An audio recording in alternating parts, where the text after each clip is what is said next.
হাদিসের কিতাব খুলবেন আর এই নামটা পাবেন না, হবে না। হাদিসের কিতাব খুলবেন, এই নামটা পাবেনই। সুবহানাল্লাহ। অথচ নবীর সাথে মাত্র 3 বছর ছিলেন। কয় বছর? নবীর 3 বছরের ছাত্রের নামটা হাদিসের কিতাবে সবচেয়ে বেশি পাওয়া যায়, মাত্র 3 বছর। ঘটনা কি? 3 বছর বুখারীর বর্ণনা আসছে, উনি নিজেই বলেন আমি রাসূলের সাথে 3 বছর ছিলাম ছাত্র হিসাবে। তার মানে কেমন থাকলে এই ছাত্রের নামটা হাদিসে সবচেয়ে বেশি পাওয়া যায়। এবার মন দিয়ে শোনেন, বলেন সাহাবীর নাম কি? আবু হুরায়রা। তার আসল নাম আব্দে শামস। বলেন আসল নাম। ইসলাম গ্রহণ করার আগে তার নাম ছিল আব্দে শামস। ফালাম্মা আসলামা, তিনি যখন মুসলমান হলেন, সাম্মাহুন নবী সাল্লাল্লাহু আলাইহি ওয়াসাল্লাম আব্দুর রহমান। কোন কোন উলামায়ে কেরামের আলেমের বক্তব্য যে তিনি ইসলাম গ্রহণ করার পর তার নাম নবী রাখলেন আব্দুর রহমান। কি নাম রাখছে? বলেন তো, তারে আমরা কোন নামে চিনি? আবু হুরায়রা রাদিয়াল্লাহু তাআলা। এই নামেই তো চিনি আমরা, ঠিক না? আচ্ছা, এটা হলো তার ডাক নাম। বলেন কি নাম? এখন ঘটনা হলো ওনার এই ডাক নাম আবু হুরায়রা হয়ে গেল কেমনে? আবু হুরায়রা অর্থ ছোট বিড়ালের পিতা। বলেন আবু হুরায়রা অর্থ কি? ছোট বিড়ালের পিতা। হ্যাঁ, এই নাম কিভাবে হলো? এটাও হাদিস থেকে জানি আমরা। তিরমিজি শরীফের বর্ণনা 3840 নম্বর হাদিস, 3840। এই হাদিসের বর্ণনাকারী আব্দুল্লাহ ইবনে রাফি রাহমাতুল্লাহি আলাইহি, তিনি বলেন কুলতু লি আবি হুরায়রা রাদিয়াল্লাহু তাআলা আন লিমা কুন্নিতা আবা হুরায়রা। আবু হুরায়রা রাদিয়াল্লাহু তাআলা আনহুকে আমি জিজ্ঞাসা করলাম, আপনার ডাক নাম আবু হুরায়রা কেমনে হলো? আবু হুরায়রা রাদিয়াল্লাহু তাআলা আনহু যে জবাবটা দিলেন, মুখস্থ রাখবেন জবাবটা। তিনি জবাব দিলেন, কুনতু আরআ গানামা আহলি, আমি আমার পরিবারের মেষ চড়াইতাম। ওয়া কানাত লি হুরায়রাতুন সাগীরা, আমার ছোট্ট একটা বিড়াল ছানা ছিল, ছোট্ট একটা বিড়ালের বাচ্চা ছিল। কুনতু আদউহা বিল-লাইলি ফি শাজারা, রাতের বেলা এই বিড়ালের বাচ্চাটা একটা গাছের মধ্যে রেখে দিতাম। ফাইদা কানান নাহার যাহাবতু বিহা মাই, দিনের বেলা এই বিড়ালের বাচ্চাটা আমার সাথে নিয়ে যেতাম। ওয়া লাইবতু বিহা, এটার সাথে আমি খেলাধুলা করতাম। ফাকান্নাউনি আবা হুরায়রা, জনগণ আমার নাম দিয়ে দিল বিড়ালের পিতা, ছোট বিড়ালের পিতা। ওই যে খালি বিড়ালের বাচ্চা পালি, তাই জনগণ আমারে বলতে লাগলো আবু হুরায়রা মানে বিড়ালের পিতা, আবু হুরায়রা ছোট বিড়ালের পিতা। আর এই নামটা এত প্রসিদ্ধ হয়েছে, সারা পৃথিবীতে তার আসল নাম এখন কেউ জানে না, প্রায় মানুষ জানে না। তার এই নামটাই আল্লাহ প্রসিদ্ধ করে দিয়েছেন। বুঝে আসছিল? তাহলে জনগণ আমাদের নাম দিয়ে দিলেন কান্নাউনি আবা হুরায়রা, আমার ডাক নাম দিয়ে দিছে আবু হুরায়রা। তখন থেকে আমি আবু হুরায়রা, হাদিসের কিতাবে আবু হুরায়রা, ইতিহাসের কিতাবেও আমি আবু হুরায়রা। আবু হুরায়রা রাদিয়াল্লাহু তাআলা আনহুর এলাকা কোথায়? বলেন আমার সাথে, ইয়েমেনের দাউস। বলেন ইয়েমেনের দাউস নামক এলাকায় তার বাড়ি। ইয়েমেনের দাউস, এটারও একটা দলিল আছে। তিরমিজি শরীফের বর্ণনা 3838, কত হয়? 3838, মানে 3838। তো সুন্দর সহজে মনে রাখার জন্য 3838, 3838 নম্বর হাদিস। এই হাদিসের বর্ণনাকারী আবু হুরায়রা রাদিয়াল্লাহু তাআলা তিনি বলেন, ক্বালা রাসূলুল্লাহ সাল্লাল্লাহু আলাইহি ওয়াসাল্লাম মিম্মান আনতা ইয়া আবা হুরায়রা, আবু হুরায়রা তুমি কোন এলাকার মানুষ? আবু হুরায়রা জবাব দিলেন মিন দাউস, হুজুর আমি দাউস গোত্রের মানুষ, আমি দাউস এলাকার মানুষ। দাউস হলো ইয়েমেনের এলাকা, একটা এলাকার নাম। বলেন তো আপনারা, আবু হুরায়রা যেই এলাকার মানুষ দাউস, ওই দাউসটা কোন জায়গায়? এই ইয়ামানবাসীর জন্য রাসূল সাল্লাল্লাহু আলাইহি সাল্লাম স্পেশাল বরকতের দোয়া করেছেন। তার মানে বরকতের এই দোয়াটা আবু হুরায়রা রাদিয়াল্লাহু তাআলা আনহুও পেয়েছেন।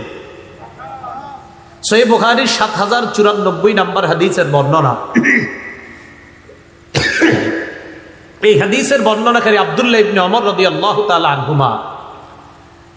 আব্দুল্লাহ ইবনে ওমর রাদিয়াল্লাহু তাআলা আনহুমার বক্তব্য, তিনি বলেন যাকারান নবী সাল্লাল্লাহু আলাইহি ওয়াসাল্লাম ফাকাল আল্লাহুম্মা বারিক লানা ফি শামিনা, আল্লাহুম্মা বারিক লানা ফি ইয়ামানিনা। قالوا وفي نجدنا قال اللهم بارك لنا في شأمنا اللهم بارك لنا في يماننا।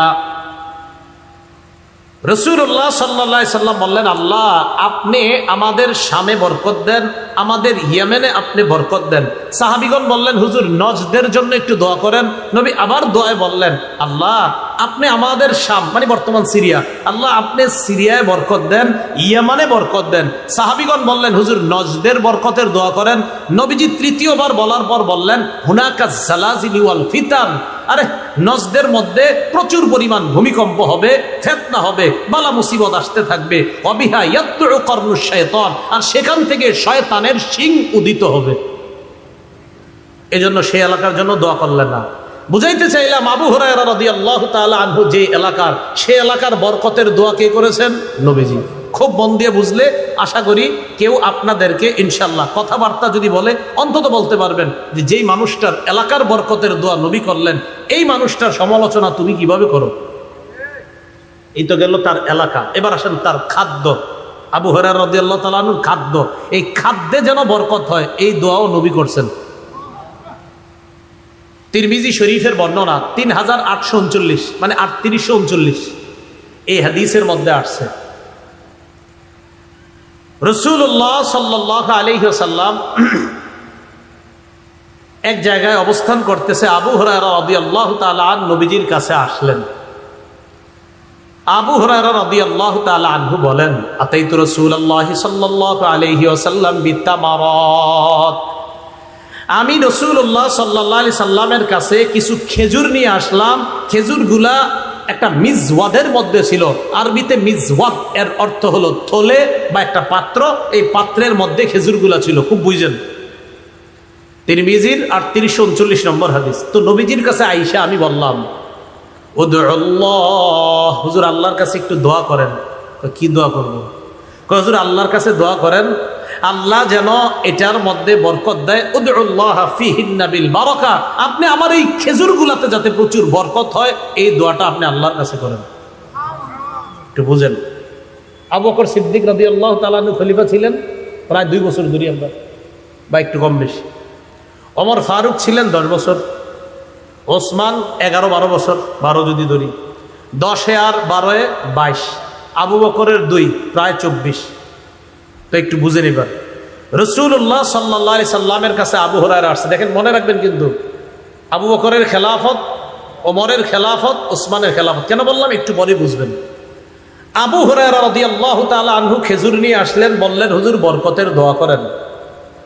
নবীজি সাল্লাল্লাহু আলাইহি সাল্লাম বরকতের দোয়া করে দিলেন। নবীজি সাল্লাল্লাহু আলাইহি সাল্লাম বরকতের দোয়া কিভাবে করলেন? আবু হুরায়রা বলেন, জম্মাহুন্না, খেজুর সবগুলারে এক জায়গায় করলেন, করার পর সুম্মা দাআলি ফিহিন্না বিল বারাকা, এই খেজুরগুলাতে যেন বরকত হয় নবী আমার জন্য দোয়া করলেন। দোয়া করার পর আমাকে বললেন, খুযহুন্না ওয়াজআলহুন্না ফি মিজওয়াদিকা, আবু হুরায়রা খেজুরগুলা নাও, তোমার থলের মধ্যে খেজুরগুলা রেখে দাও। আবু হুরায়রা বলেন, থলের মধ্যে রাখলাম। রাখার পর নবীজি আমারে বললেন, শোনো, কুল্লামা আরাদতা আন তাকুলা মিনহু, তুমি যখনই খেজুর খাইতে চাইবা, আদখিল ফিহি ইয়াদাকা, তখনই তোমার হাতটা থলের মধ্যে ঢুকাইবা, প্রবেশ করাইবা, সেখান থেকে খেজুর নিবা, খাইবা। ওয়ালা তানসুরহু নাসরা, কখনো এই ঝুড়িটা, এই থলেটা, এই প্লেটটা, পাত্রটা এইভাবে ঝেড়ে ফেলে দিও না, তুমি খালি হাত দিবা আর খেজুর নিবা। কথা বুঝে আসেন? এবার আসেন খেলাফতের আমল কেন বললাম। আবু হুরায়রা বলেন, এইভাবে দোয়া করে দেওয়ার পর আমি ওখান থেকে হাত দিতাম, আল্লাহর রাস্তায় খেজুর দান করতাম। কুন্না নাকুলু, আমাদের পরিবারের সবাই খেজুর খাইতাম। অনুতইমু, অন্যদেরকেও খেজুর খাওয়াইতাম। আবু হুরায়রা বলেন, শুধু তাই নয়, এইভাবে চলতে ছিল, আমি খেজুর খাইতাম, অন্যদেরকে খেজুর খাওয়াইতাম। লা ইউফারিকু হাকবি, আমার খেজুরের এই থলেটা আমার কোমর থেকে কখনো আলাদা হইতো না। হাত্তা ইদা কানা ইয়াউমু কতলি ওসমান, যেদিন হযরতে ওসমান শহীদ হয়ে গেলেন, ইন্নাহু ইনকাতা, খেজুরের থলেটা এখান থেকে সরে গেছে, পড়ে গেছে। এর মানে তখন ঝরে পড়ে গেছে। ওই যে রাসূল বলছিলেন একবারে ঝেড়ে ফেলে দিও না, কিন্তু ওসমান যেদিন শহীদ হয়েছে ওই দিন আমার থেকে এটা ছুটে পড়ে গিয়েছে। এর আগ পর্যন্ত আমি কখনো দেখি নাই ভিতরে, শুধু হাত দিতাম, আর যত পরিমাণ খেজুর দরকার আমি খাইতাম, অন্যকে খাওয়াইতাম, আল্লাহর রাস্তায় দান করতাম। আবু হুরায়রা দেশেও বরকত, খাদ্যেও বরকত, কারে নিয়ে সমালোচনা, এটার একটা কারণ আছে। হাদিস অস্বীকারীরা এই সাহাবীর সমালোচনা যদি করতে পারে, তারে যদি সমালোচনায় আনতে পারে যারা হাদিস অস্বীকার করে, ইদানিং তো এই ফিতনা ভয়ঙ্কর। তো যে আবু হুরায়রার সমালোচনা যিনি করেছেন তিনি একজন হাদিস অস্বীকারী, তাকে যদি সমালোচিত করা যায় তাহলে আপনার বুখারীর হাদিস কিছু, আবু হুরায়রার বর্ণনাকৃত হাদিস বেশি, তখন এটার উপরে আঘাত করা যাবে। আল্লাহ আমাদেরকে তাদের ফিতনা থেকে হেফাজত করেন, আল্লাহ তাদেরকে বুঝদান করেন। তাহলে আবু হুরায়রা যে দেশে সেখানে বরকত, তার খাদ্যেও বরকত। এখন আসেন, আবু হুরায়রা রাদিয়াল্লাহু তাআলা আনহু এবং তার মা, তাদের জীবনেও কি পরিমাণ রসুলের দোয়ার প্রভাব আর বরকত এবার একটু দেখে নিই। মুসলিম শরীফের বর্ণনা 2491 নম্বর হাদিস আমাদের মাদ্রাসার পাঠ্যপুস্তক অনুসারে, আর আপনাদের ওই পকেটের মোবাইল অনুসারে 6290 নম্বর হাদিস। এই হাদিসের মধ্যে আসছে আবু হুরায়রা রাদিয়াল্লাহু তাআলা আনহু বলেন, কুনতু আদউ উম্মি ইলাল ইসলাম, আমি আমার আম্মাকে ইসলামের দাওয়াত দিতাম। এই হাদিসটা সবাই মন দিয়ে শুনেন। আমি আমার আম্মাকে ইসলামের দাওয়াত দিতাম, ওয়াহিয়া মুশরিকা, আম্মা ছিলেন মুশরিকা। ফাদাউতুহা ইয়াওমা, একদিন আমি আম্মাকে দাওয়াত দিলাম। ফাসবাতনি ফি রাসূলিল্লাহি সাল্লাল্লাহু আলাইহি ওয়াসাল্লাম মা আকরা, একদিন আমি দাওয়াত দেওয়ার পর আল্লাহ নবীর ব্যাপারে এমন এমন কিছু শব্দ আমার শোনায় দেয় যে কথাগুলো আমার পছন্দ হয় নাই। আমি দাওয়াত দিই আম্মারে, একদিন দাওয়াত দিছি, নবীজির ব্যাপারে এমন এমন কথা বলছে আমার খুব খারাপ লাগছে, ছি ছি, নবীর ব্যাপারে এগুলো কি বললো আমার আম্মা। তো যখন রসুলের ব্যাপারে উল্টা পাল্টা কথা বলছে, আমি দৌড়ে নবীজির কাছে গেলাম। আতাইতুন নবী সাল্লাল্লাহু আলাইহি ওয়াসাল্লাম ওয়া আনা আবকি, আমি কাঁদতে কাঁদতে রসুলের কাছে গেলাম, কান্নারত অবস্থায় চোখের পানি পড়তেছে। নবীজির সামনে গিয়ে বললাম, উদউল্লাহা আইয়াহদিয়া উম্মা আবি হুরায়রা, হুজুর আল্লাহর কাছে একটু দোয়া করেন, আল্লাহ যেন আবু হুরায়রার মাকে হেদায়েত দিয়ে দেন। কি হইছে আবু হুরায়রা? হুজুর কুনতু আদউ উম্মি ইলাল ইসলাম, আমার আম্মারে আমি ইসলামের দাওয়াত দেই। ফাতাবা আলাইয়া, আম্মা বারবার দাওয়াত অস্বীকার করে। ফাদাউতুহাল ইয়াউমা, আজকে আম্মাকে দাওয়াত দিলাম। ফাআসমাতনি ফিকা মা আকরাহু, আম্মা আপনার ব্যাপারে এমন কিছু শব্দ বলছে এগুলো আমার পছন্দ হয় নাই, তাই আমি আপনার কাছে আসছি, আপনি একটু আল্লাহর কাছে দোয়া করেন, আল্লাহ যেন আমি আবু হুরায়রার মাকে হেদায়েত দিয়ে দেন। নবীজি সাথে সাথে বললেন, আল্লাহুম্মা হদি উম্মা আবি হুরায়রা, আল্লাহ আপনি আবু হুরায়রার মাকে হেদায়েত দিয়ে দেন। আবু হুরায়রা বলেন, ফাখরাজতু মুস্তাবশিরান বিদাওয়াতি রাসূলিল্লাহি সাল্লাল্লাহু আলাইহি ওয়াসাল্লাম, খুশিতে আমি দৌড় দিলাম আল্লাহ নবীর দোয়া, এই দোয়ার কারণে আমি এত খুশি হইলাম, তাড়াতাড়ি বাড়ির দিকে দৌড় দিলাম, বাড়িতে রওনা করলাম। ফাসরিআতু ইলাল বাব, ফাসরিআতু ইলাল বাব, বাড়িতে গেলাম, দরজার সামনে গেলাম। ওয়া হুয়া মুজাব, গিয়ে দেখি দরজাটা বন্ধ, বাড়ির দরজা। কিরে দরজা বন্ধ কেন? একটু পরে আমি বুঝতে পারলাম, সামিআত উম্মি খাশফা কদামাইয়া, আম্মা আমার পায়ের আওয়াজ শুনছে ভিতর থেকে। আম্মা আমারে খুব সুন্দরভাবে বলতেছে, মাকানাকা ইয়া আবা হুরায়রা, বাবা আবু হুরায়রা যেখানে আসো সেখানে দাঁড়িয়ে থাকো। সুবহানাল্লাহ, কথা একটু নরম নরম, ঘটনা কি মনে কিছু একটা হইতেছে। আবু হুরায়রা বলতেছে, আম্মা বলতেছে, আবু হুরায়রা যেখানে আসো সেখানে দাঁড়িয়ে থাকো। আবু হুরায়রা বলেন, সামিআতু খাদখাদাতাল মা, আমি পানির টপ টপ আওয়াজ শুনতেছি। ভিতরে যদি কেউ গোসল করে অথবা আপনার উজু করে, আমরা কিন্তু বুঝি লোকটা যে গোসল করতেছে, বাইরে থেকে বোঝা যায়। আবু হুরায়রা বলেন, ভিতরে আম্মা যে গোসল করতেছে, গোসলের পানি পড়তেছে, এতটুকু আমার বুঝে আসতেছে। কিরে আম্মা গোসল করলো কেন?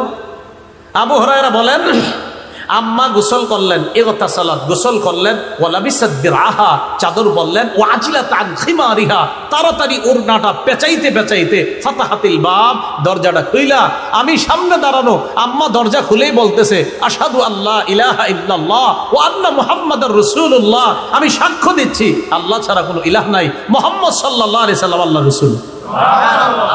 আজ হয়ে গেছে দোয়া।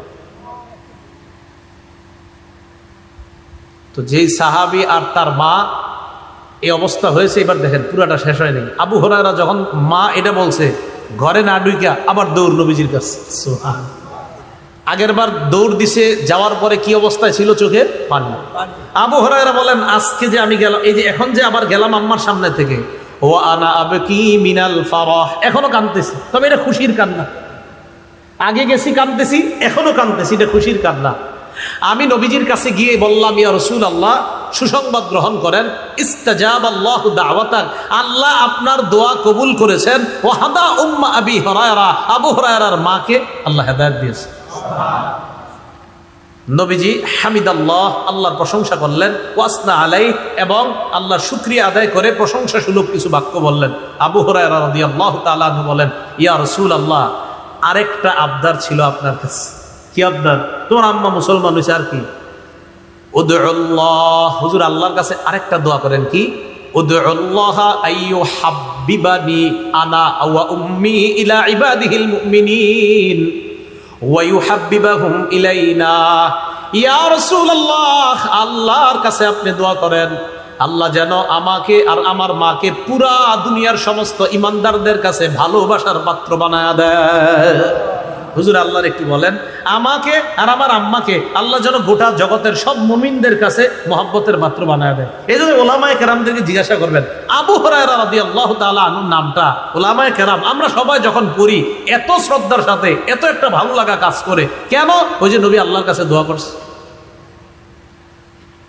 তো নবীজি আল্লাহরে কি সুন্দর করে বলছে দেখেন, আল্লাহুম্মা হাব্বিব উবাইদাকা হাদা ইয়ানি আবু হুরায়রা ওয়া উম্মা ইলা ইবাদিকাল মুমিনিন। আল্লাহ, আপনি আপনার এই ছোট বান্দাটা, আবু হুরায়রাকে বলতেছে ছোট বান্দা, নিজের ছাত্রকে ছোট বান্দা একটা মানুষ কখন বলে? মা, মোহাব্বত কি পরিমাণ! আল্লাহ, আপনি আপনার এই ছোট বান্দা আবু হুরায়রা আর তার মাকে গোটা দুনিয়ার মুমিন যারা আছে আপনার মুমিন বান্দা তাদের কাছে প্রিয় পাত্র, ভালোবাসার পাত্র বানায়। হাদিস শেষ হয়নি। আবু হুরায়রা রাদিয়াল্লাহু তাআলা আনহু বলেন, ফামা খুলিকা মুমিনুন ইয়াসমাউ বি ওয়া লা ইয়ারানি ইল্লা আহাব্বানি। এরপর দুনিয়াতে যত মুমিন জন্মগ্রহণ করেছে, আমার ব্যাপারে শুনেছে অথবা আমাকে দেখেছে, সাথে সাথে আমারে মহব্বত করছে। তাহলে আবু হুরায়রা যে দেশের, সেই দেশের বরকতের দোয়া নবী করলেন। আবু হুরায়রার খাদ্যের বরকতের দোয়া করলেন। আবু হুরায়রা আর তার মা গোটা জগতের মুমিনের কাছে যেন মহব্বতের পাত্র হয়, এই দোয়া নবী করলেন। ও পৃথিবীর মুসলমান, কিভাবে একজন মুমিন হয়ে আমি আপনি যে আবু হুরায়রা রাসূলে আল্লাহর কাছে বললেন তাকে ভালোবাসার পাত্র বানায়া দেন, আমরা দোয়া করব যারা না বুঝে তার সমালোচনা করে আল্লাহ তাদেরকে হেদায়েত দান করে যেন ঈমানের পথে নিয়ে আসে। কারণ আবু হুরায়রাকে মহব্বত করার জন্য ঈমান শর্ত, কারণ ঈমানদার বান্দা বলছে হাদিস। এই গেল আবু হুরায়রার ব্যাপারে, তার মা আর তার ব্যাপারে কথা। আবু হুরায়রা রাদিয়াল্লাহু তাআলা আনহুর মেধা প্রথমে বেশি ছিল না। ওনার বর্ণনাকৃত হাদিসের সংখ্যা 5374টা। এটা 5374টা। মাত্র 3 বছর ছাত্র ছিলেন, কিন্তু এত পরিমাণ হাদিস বর্ণনা করা দেখা খুব সাহাবীরাও অবাক হয়ে গেছেন। সাহাবীরা, আমরা তো অবাক হই, সাহাবীরাও অবাক হয়েছে। এখন শুনেন, ওনার মেধা এত বেশি ছিল না শুরুর দিকে। মুসলিম শরীফের 2492 নম্বর হাদিস, আর ওই যে মোবাইল অনুযায়ী 6291 নম্বর হাদিস। এই হাদিসের বর্ণনা আবু হুরায়রা রাদিয়াল্লাহু তাআলা আনহু বলেন,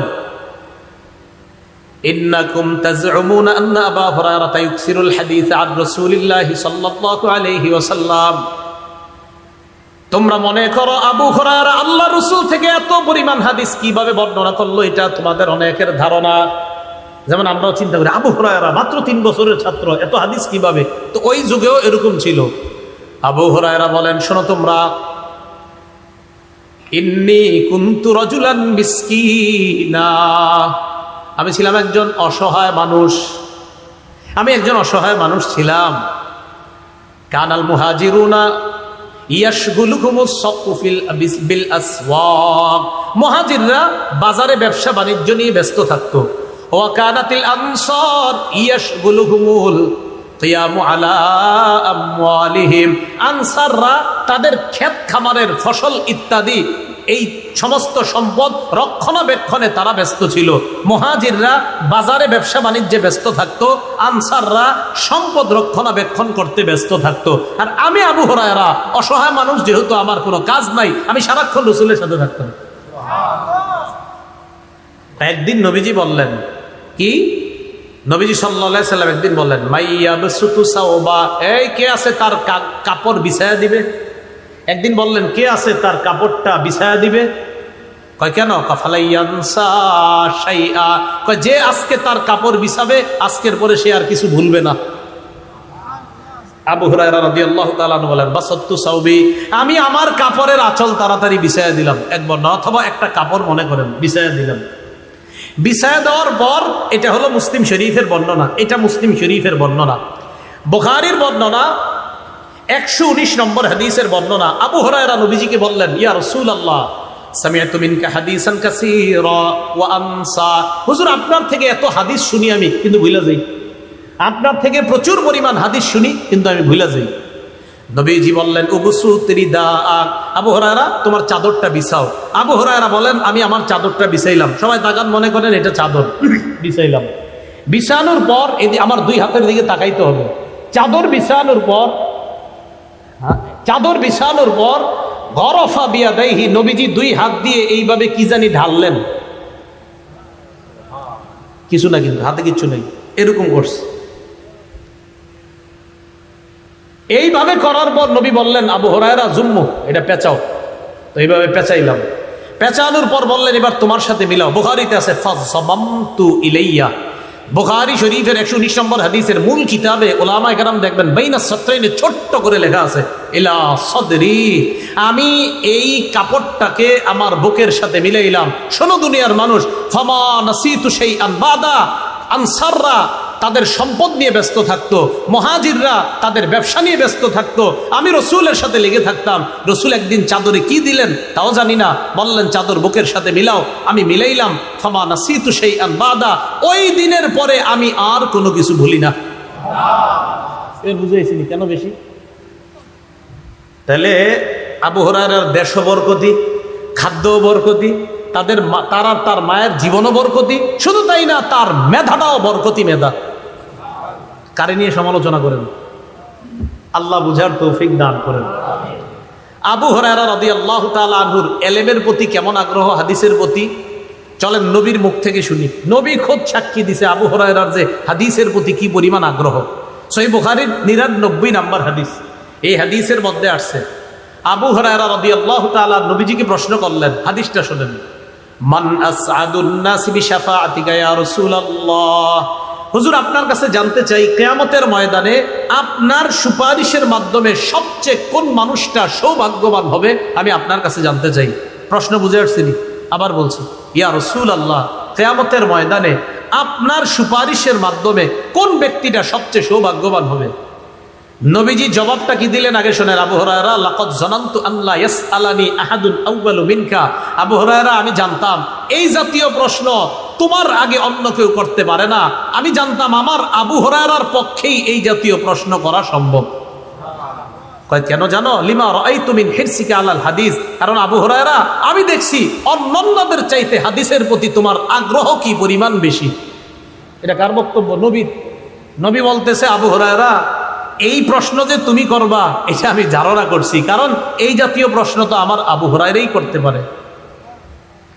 এবার নবীজি বললেন, আবু হুরায়রা, আসআদুন নাস বিশাফাআতি ইয়াউমাল কিয়ামা মান ক্বালা লা ইলাহা ইল্লাল্লাহ খালিসান মুখলিসান বিকলবিহি আও বিন, যদি ইখলাসের সাথে লা ইলাহা ইল্লাল্লাহ পড়ে, এই ব্যক্তি কিয়ামতের ময়দানে আমার সুপারিশের মাধ্যমে সৌভাগ্য অর্জন করবে, সবচেয়ে সৌভাগ্যবান বান্দা হয়ে যাবে।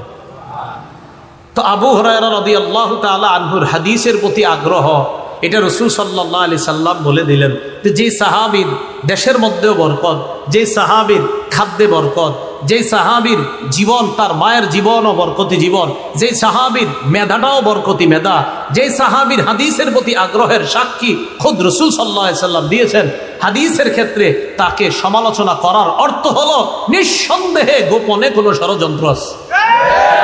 কেন তাকে কোন ধরনের বক্তব্য তাকে কেন টার্গেট করা হবে, এটা আমি গতকালকের যখন ওই ভিডিও বক্তব্য দেখলাম, আমি আপনাদের সামনে বলতেও পারছি না কি বাংলাটা বলছে তার সামনে।